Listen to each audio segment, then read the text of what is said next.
ইদানিং নিজের শরীরটা এত বেশি খারাপ লাগে যে কোনো কিছুই ভালো লাগে না। মন চায় অফিস থেকে বাসায় ফিরে রিল্যাক্সে সুন্দর মতো একটা ঘুম দিই, কিন্তু আমরা তো নারী, আমাদের সেই সুযোগ হয়ে ওঠে না। এ কাজ সে কাজ, বাসায় থাকে হাজারো রকমের কাজ, তারপরে তো থাকে বাচ্চাদের নিয়ে কত কি ঝামেলা। আসসালামু আলাইকুম, শুভ সন্ধ্যা। আশা করি দেশ এবং দেশের বাইরে যে যেখানে আছেন ভালোই আছেন। আমিও আমার পরিবারের সবাইকে নিয়ে ভালো আছি, আলহামদুলিল্লাহ। শুভ সন্ধ্যা জানিয়ে আজকেও প্রতিদিনের মতো আপনাদের জন্য একটি নতুন ভিডিও নিয়ে চলে আসলাম। আজকে থাকবে মজার মজার খাবার দাবারের রেসিপি, সাথে থাকবে পাকান পিঠা, তেলের পিঠা। আজকে দুপুরের জন্য রান্না করে নেব সাগরের গুঁড়ি চিংড়ি দিয়ে বাঁধাকপি, আলু, পেঁয়াজ পাতা, সিম এগুলো দিয়ে ভাজি করে নিব। আর ভাজিটা হবে কিন্তু চমৎকার লোভনীয়। এই যে ভাজিটা আমি করে নিচ্ছিলাম, সাথে দিয়েছিলাম ধনেপাতা। আসলে আমার প্রিয় ভাই ও বোনেরা, এমন একটি সবজি বা ভাজি যদি রুটি বা গরম গরম ভাতের সাথে হয় তাহলে কিন্তু আর কিছুই লাগে না। আমি যখন ভাজিটা প্লেটে তুলে নিলাম, আসলে অনেক লোভনীয় হয়েছিল, খেতেও দারুণ মজা হয়েছিল। তারপরে বাজার থেকে 2টা ব্রয়লার মুরগি এনেছিলাম, সেগুলোর গলা, গিলা, তারপরে হলো ডানা, পিঠের অংশ, এগুলোই আজকে রান্না করে নেব। তাই এদিকে অনেক হয়েছিল,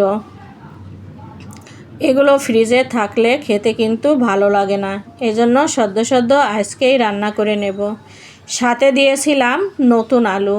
আলুগুলো যেগুলো গোটা গোটা ছিল আস্তই দিয়েছি, যেগুলো একটু বড় ছিল মাঝখান থেকে কেটে দিয়েছি।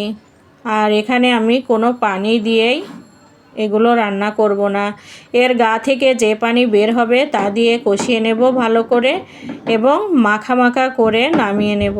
এদিকে তো আমি 2টা এলাচ, কিছু জিরা ভেজে নিলাম। এই যে তরকারিটা একদম মাখা মাখা করে রান্না করে নিলাম, কারণ এই সমস্ত তরকারিতে যদি আমি ঝোল রাখি তাহলে কিন্তু খেতে একদমই ভালো লাগবে না। এই যে আমি দুর্দান্ত মজা করেই মুরগির পিঠের অংশ, গিলা কলিজা রান্না করে নিলাম।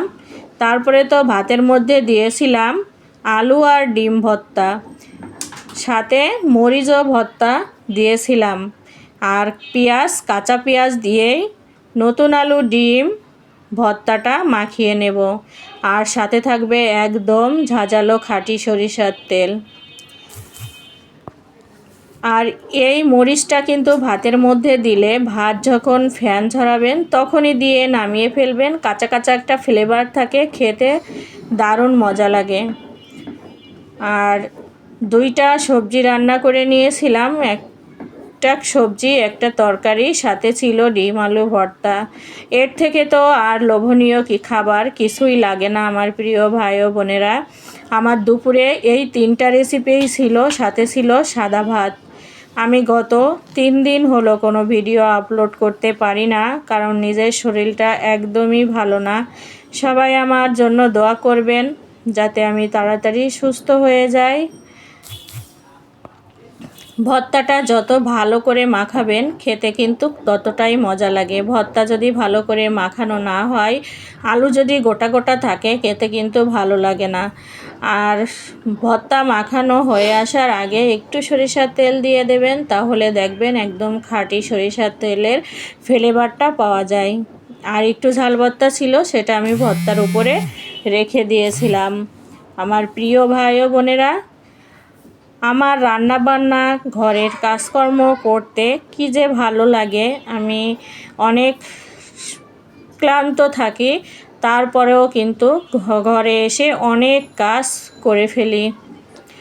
আর কাজ করতে আমার কোনো অলসতা হয় না। এরপরে তো এই যে বাচ্চাদের নিয়ে দুপুরে খাওয়া দাওয়া করে নিচ্ছিলাম। দুপুরে খাওয়া দাওয়া শেষে ছোট ছেলে বলল, আম্মু একটু তেলের পিঠা বানিয়ে দাও। আমি তেলের পিঠা বানিয়ে দেওয়ার জন্য গোলা করে নিয়েছিলাম। আর গোলাটা আমি কিভাবে করলাম সেটা আপনাদের দেখানো হয় নাই, অফ ক্যামেরায় করে নিয়েছিলাম।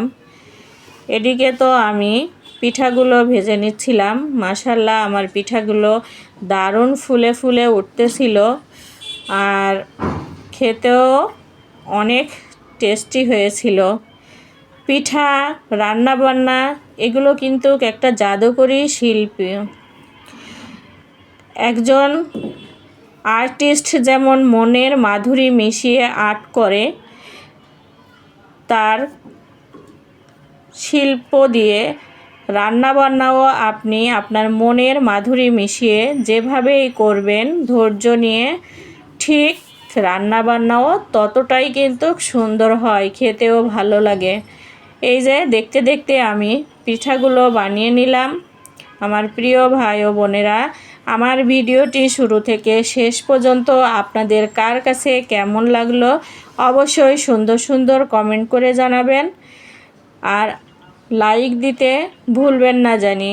ভিডিও দেখার শুরুতে আমার রিকোয়েস্ট থাকবে আপনাদের কাছে, লাইক দিয়ে ভিডিওটা কন্টিনিউ করবেন। পুরো ভিডিও স্কিপ না করে দেখে নেবেন। পুরো ভিডিও দেখে আমাকে সুন্দর একটি কমেন্ট করবেন। সবাই ভালো থাকবেন, সুস্থ থাকবেন। আল্লাহ হাফেজ।